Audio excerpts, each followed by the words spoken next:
Ele é o cargo mais cobiçado na aviação. Status e falta de rotina são o que tornam atrativa a profissão de piloto.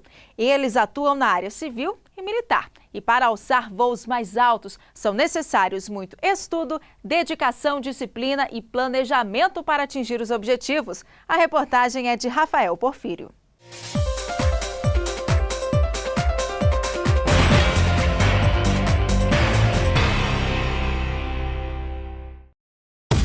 Fora dos aviões, eles vivem de malas prontas.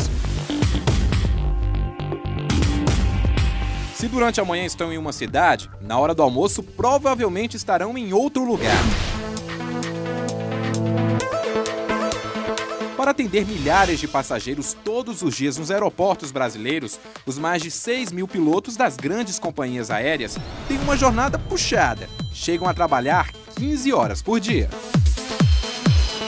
Mas também tem aqueles que encaram a profissão como um hobby. É o caso do empresário Mike. Ao fazer mais um pouso no Aeroclube de Brasília, ele conversou com a nossa equipe. Disse que tirou a licença para pilotar quando chegou da Itália há 15 anos. Os cursos daqui são bons? São ótimos. Aqui temos 2 escolas de pilotagem para essa categoria de aeronave.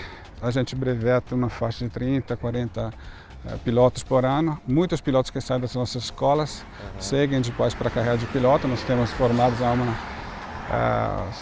meia dúzia de pilotos que hoje trabalham pela TAM, pela Gol. Tem vários, uma quinzena que trabalham como pilotos profissionais para táxi aéreo, para dono de aeronave particulares, etc. E, além disso, aqui tem 2 pilotos profissionais que são os 2 instrutores das escolas que treinam todo o pessoal. E pilotar para você é um hobby? Mais ou menos. Para mim é um hobby, mas também uma profissão, no sentido, eu gosto muito de voar a lazer, mas eu uso a aeronave para me deslocar para o meu trabalho, mas eu uso como se fosse um carro. Eu tenho para ir para São Paulo, para Rio, Salvador, Aracaju, Porto Alegre, Goiânia, que é aqui perto.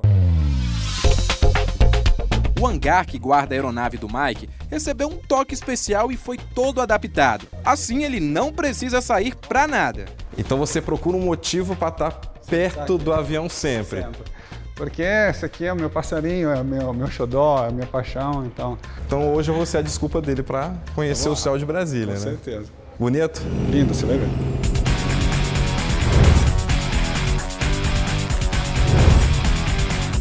O moderno ultraleve atinge velocidade máxima de 320 km por hora, o que permite fazer acrobacias básicas. Nele só viajam um piloto e um passageiro. O recomendável é ter 85 quilos cada um, mas isso não é uma regra. Eu já voei com uma pessoa de 130 quilos. O problema não era o peso, é que a gente não cabia na cabine, esse que era o problema. Então não era o peso, é porque a pessoa não ficou apertada lá dentro. Eu sou grande, ele também era gigantesco, a gente ficava se espremidinho dentro da cabine, vamos aqui até Rio Verde. O cara estava lá tudo torto assim, falando, nossa senhora, bem pequeno isso aqui. Mas foi um voo tranquilo? Não, voo tranquilo, você vai ver agora já que eu vou muito tranquilo. Entendi. Muito tranquilo. Tá preparado a aeronave? Sim, tá, é só fazer o check e a gente vai embora. Então, bora nessa.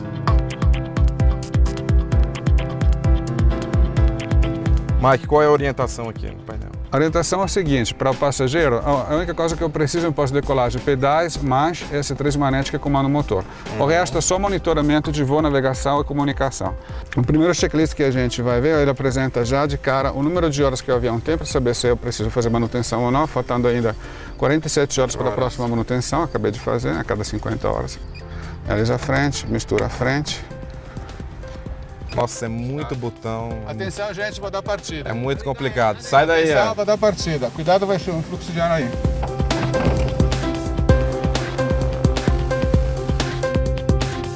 Atenção, senhores passageiros com destino. Eu não sei qual é o destino, Mike. Para onde nós vamos? Brasília. Sobrevoa de Brasília, nós vamos para o panorâmico de Brasília. Como é que vai ser a decolagem? Tranquila? A decolagem vai ser tranquila. Vamos dar uma decolagem pela pista 29, aqui na pista da PUC.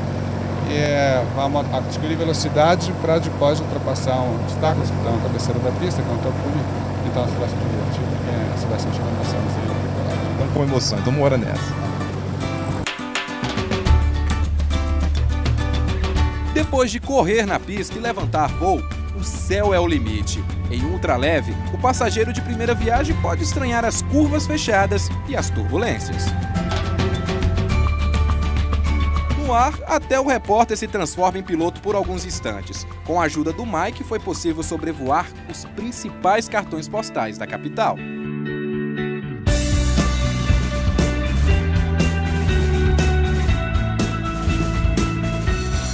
A profissão de piloto foi regulamentada no Brasil em 1984. A Lei 7.183 do Código Brasileiro de Aeronáutica define os principais direitos e limites a serem respeitados. Mas o ofício já era exercido bem antes disso, lá no final do século XIX, quando surgiu a ideia do voo mecânico em um aparelho mais pesado que o ar. Centenas de tentativas fracassaram.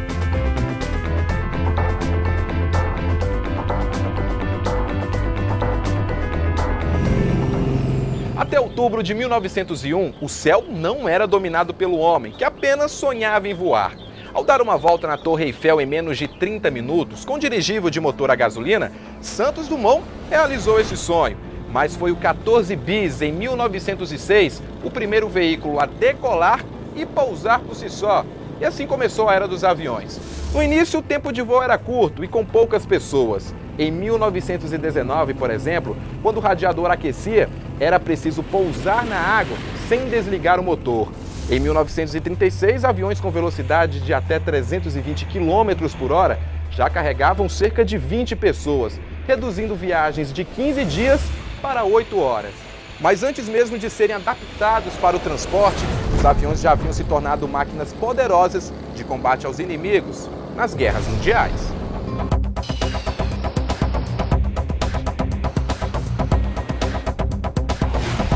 Por falar em combate, a Força Aérea Brasileira conta com uma frota de mais de 600 aeronaves, entre caças, patrulhas, transportes, buscas e resgates e também helicópteros. Nós estamos muito bem equipados e, acima de tudo, muito bem adestrados, né? Os nossos pilotos se mantêm treinados, eles mantêm um programa de progressão operacional na formação e qualificação dos seus pilotos.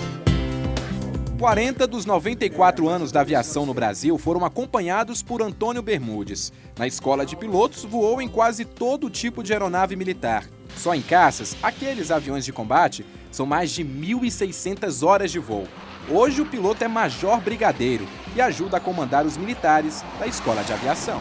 Na sua formação, o piloto militar ele começa a ter outro tipo de treinamento que não ocorre com o piloto civil, que é o voo em grupo, né, o voo de formatura que a gente chama, que são aqueles aviões, 2, 4, 8 aviões, né, voando juntos. Quem não escolhe a carreira militar pode seguir como piloto civil. Nesses casos, é preciso estudar por até 3 anos nos cursos oferecidos por 125 aeroclubes e 186 instituições de ensino reconhecidos pela ANAC, Agência Nacional de Aviação Civil. No Brasil, o número de novos profissionais nos últimos anos quase triplicou. Para piloto comercial, passou de 582 em 2006 para 1.603. Já para piloto privado, saltou de 891 para 2.938. Conforme a Organização Internacional de Aviação Civil, até 2030 serão necessários mais de 517 mil novos comandantes. O Brasil é um país que tem vocação nata para a atividade aérea pelas dimensões, pelo tipo de topografia, selvas. Então a aviação encontra um espaço no Brasil muito grande para crescer. É uma atividade lucrativa, interessante, um profissionalismo muito bom, há um retorno muito grande sobre o aspecto de satisfação pessoal. Depois da teoria, é preciso ir para a prática. Nesse simulador com 2 lugares, o aluno chega mais perto da realidade e experimenta situações que poderão encontrar durante a viagem. Hoje no simulador você simula praticamente todas as condições de bom, de mau tempo, de noite, apagando o motor, enfim, com uma margem de segurança boa, além de você poder repetir várias vezes até que o assunto fique realmente bem assimilado. O comandante Junqueira e o estudante Rafael simulam uma aterrissagem no aeroporto de Salvador. Pouco antes do toque na pista, o professor propõe uma situação de risco. Em meio a uma forte chuva a 7.000 pés, um dos motores do avião para de funcionar. Ao perder o motor esquerdo, você imediatamente aplica a potência no motor direito e mantém a asa nivelada o máximo que você puder. Nessa situação, você está controlando o voo numa condição de voo monomotor que o tempo está fechado e com chuva. Rafael consegue estabilizar a aeronave e pousar o avião. O avião pousou em linha reta? Não pousou em linha reta. Tinha um vento de través, mas isso acontece na maioria aí dos aeroportos com os aviões. Esses ventos são o que atrapalha, o que é a pedra, né, no nosso pé. O estudante estava em boas mãos. O comandante Junqueira, além de ter mais de 10 mil horas de voo em jatos, foi um dos peritos que ajudou a desvendar as causas do acidente com o voo da TAM, que matou 199 pessoas em 2007. Ao pousar no aeroporto de Congonhas, em São Paulo, e por estar com parte do sistema de freio desativado, o avião não conseguiu parar na pista.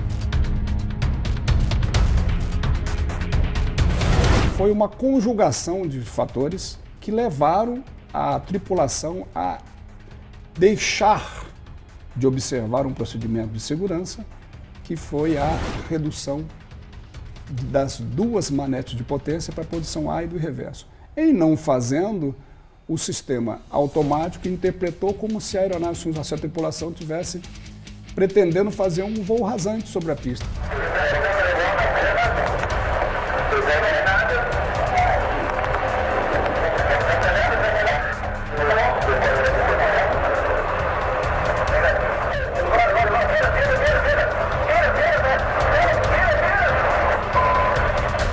Mas nós vemos ali que houve então uma falha humana, mas com uma série de fatores que culminaram naquela situação. Falta de um treinamento específico daquela pane complexa e também todo um ambiente psicológico que resultava de operar no aeroporto de pista relativamente pequena, molhada, sujeita a hidroplanagem.